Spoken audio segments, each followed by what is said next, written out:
Buat lo, saudara seperjuangan gua yang jatuh karena dijahati dan diperlakukan tidak adil. Semoga lo segera bangkit. My brother, gua tahu, mungkin saat ini lo sedang di titik terendah. Bukan karena kesalahan lo sendiri, tapi karena luka yang ditimbulkan oleh orang yang lo percaya. Lo sedang gak baik-baik saja, dan itu gak apa-apa. Kita di sini bukan buat mencari pembenaran atas kelemahan. Kita di sini buat mengakui kedalaman pukulan itu, dan kemudian lo bakal berjanji untuk bangkit. Video ini adalah peta jalan buat lo untuk keluar dari kegelapan dan keterpurukan ini. My brother, gua mau kita bedah dulu kedalaman hianat yang lo rasakan. Ini bukan cuma soal kerugian material atau patah hati biasa. Ini soal kepercayaan lo yang terkikis, padahal udah lo bangun dengan susah payah. Pertama, mungkin lo ditipu oleh teman sendiri, teman baik yang bukan cuma mengambil uang atau barang lo. Dia mengambil definisi pertemanan lo. Dia membuat lo ragu sama insting lo sendiri, meracuni kenangan, dan membuat lo bertanya-tanya, apa gua sebodoh itu? Jawabannya, enggak bro. Lo cuma terlalu tulus dan dia terlalu busuk. Yang kedua, mungkin lo terluka karena wanita yang toksik dan jahat. Lo udah investasi waktu, emosi, dan masa depan lo, tapi dia menjadikannya arena pertarungan, sebuah tempat di mana harga diri lo harus dikorbankan demi cinta. Dia menguras energi lo sampai kering. Rasa sakitnya bukan cuma patah hati, tapi keterasingan diri, karena lo jadi kehilangan jati diri lo sendiri demi menyenangkan hatinya. Ketiga, lo mungkin menghadapi perlakuan rekan kerja yang gak adil. Bisa bos, bisa sesama rekan kerja lo.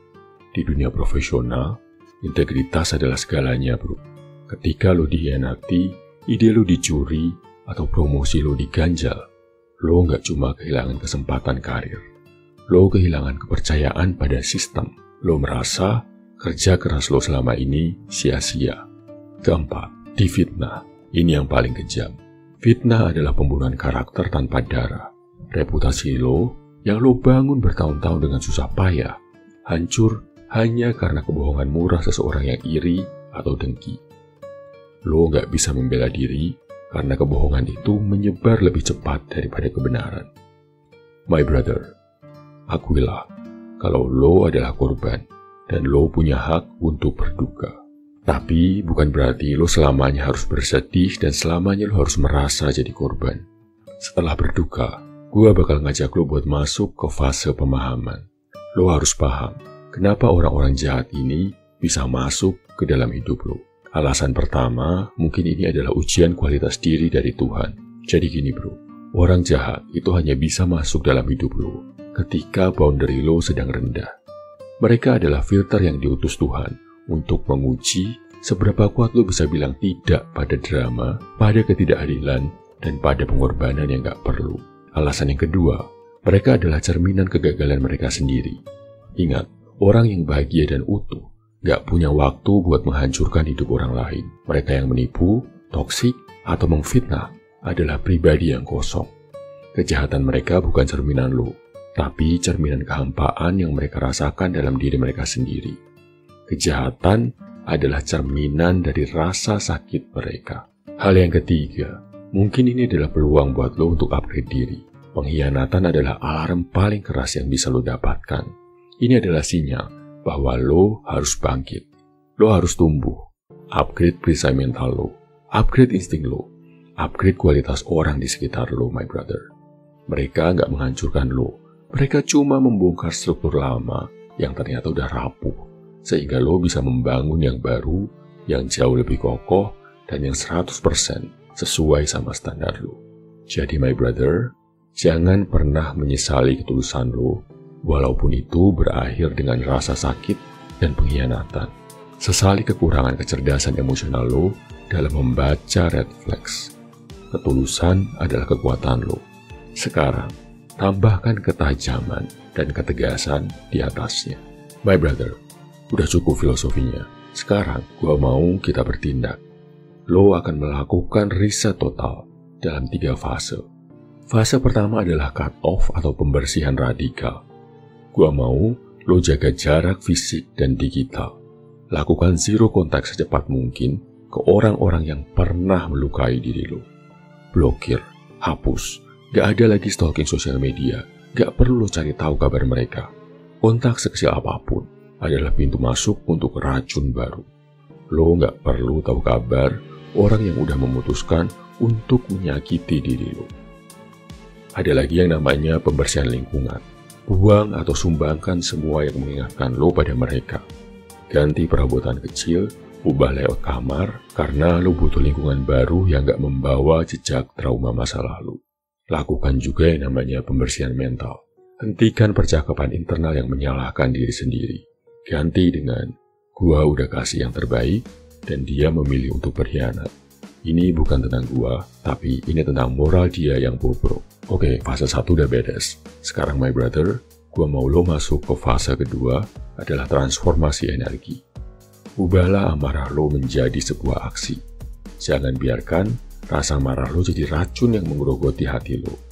Sadar bro, salurkan marah lo ke energi produktif. Lo marah, angkat beban lebih berat. Lo kecewa, kerja lebih lama. Lo dendam, tuliskan dalam jurnal. Ubahlah energi negatif itu menjadi bahan bakar eksplosif buat tujuan lo.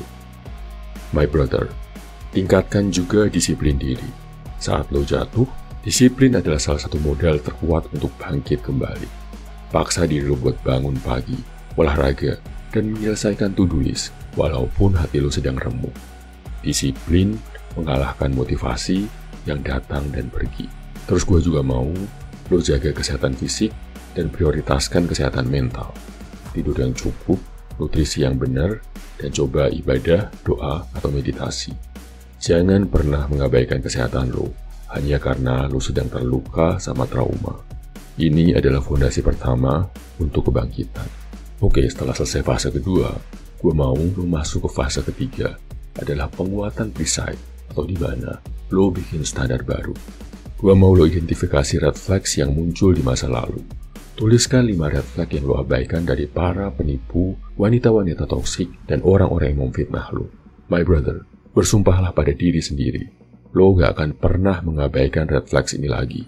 Kepercayaan butuh bukti, bukan sekedar kata-kata manis. Dan terakhir, gue mau lo bangun nilai diri yang gak tergoyahkan. Nilai lo gak datang dari validasi mantan toksik lo atau pengakuan rekan-rekan kerja lo. Nilai lo datang dari integritas, kejujuran, dan kompetensi yang lo miliki. Fokus upgrade skill sampai lo jadi gak tergantikan.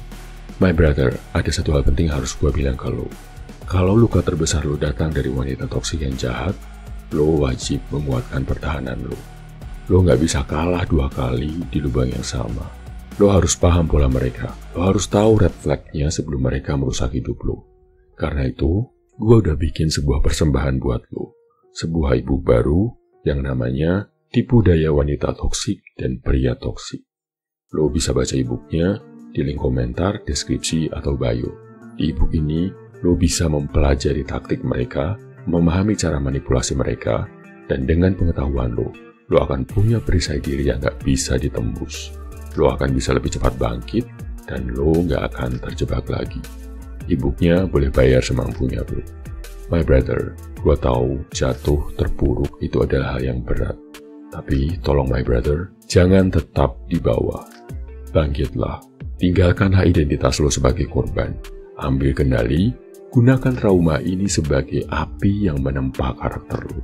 Percayalah my brother, lo akan keluar dari badai ini sebagai pria yang lebih tangguh, lebih bijak, dan lebih berkelas. Gua mau sekarang lo berjanji ke diri lo sendiri. Hari ini juga, gua gak akan jadi korban lagi. Gua akan upgrade diri gua sampai gak ada ruang lagi untuk orang toksik di hidup gua. Gua akan buktikan bahwa kebangkitan gua adalah cara paling elegan untuk balas dendam kepada orang-orang yang pernah jahat di hidup gua. Bangkitlah my brother, saudara seperjuanganku.